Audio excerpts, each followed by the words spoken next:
বাংলাদেশের ফুটবল থেকে কাবরেরার বিদায়। কাবরেরার বিদায়ে বাংলাদেশের সকল ফুটবল ফ্যানই খুশি।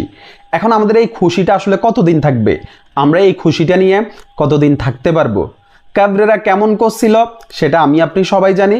কাবরেরার কোচিং ট্যাকটিক্স নিয়ে অনেক প্রশ্ন করতে পারেন, কিন্তু বাংলাদেশের ফুটবলে যে সিন্ডিকেট নিয়ে আমরা কথা বলি, ওই সিন্ডিকেট তো কাবরেরা মেনটেন করতো না। কাবরেরা তো ছিল সবার হাতের পুতুল। সিন্ডিকেট মেম্বাররা কাবরেরাকে যেভাবে নাচাইতো, কাবরেরা হচ্ছে ওইভাবেই নাচতো। কাবরেরাকে তো আপনারা স্বাধীনভাবে কাজই করতে দেন নাই।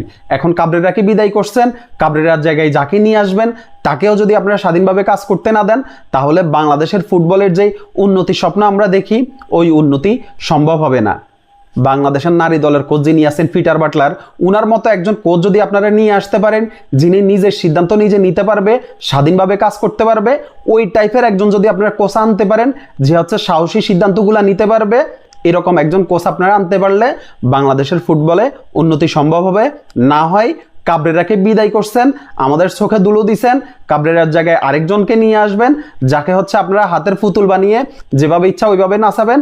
বাংলাদেশের ফুটবলের উন্নতি সম্ভব হবে না, লিখে দিলাম। এটা আমরা ফুটবল ফ্যানরা খুব ভালো করে জানি যে আপনাদের যে সিন্ডিকেট আছে, এই সিন্ডিকেট যদি আপনারা না ভাঙেন, আপনারা হচ্ছে আমাদের অরিজিন প্লেয়ার যারা আছে তাদেরকে যদি প্রাপ্য সম্মান আপনারা না দেন, তাহলে বাংলাদেশের ফুটবল এই জায়গায় থাকবে, বাংলাদেশের ফুটবল সামনে যাইতে পারবে না।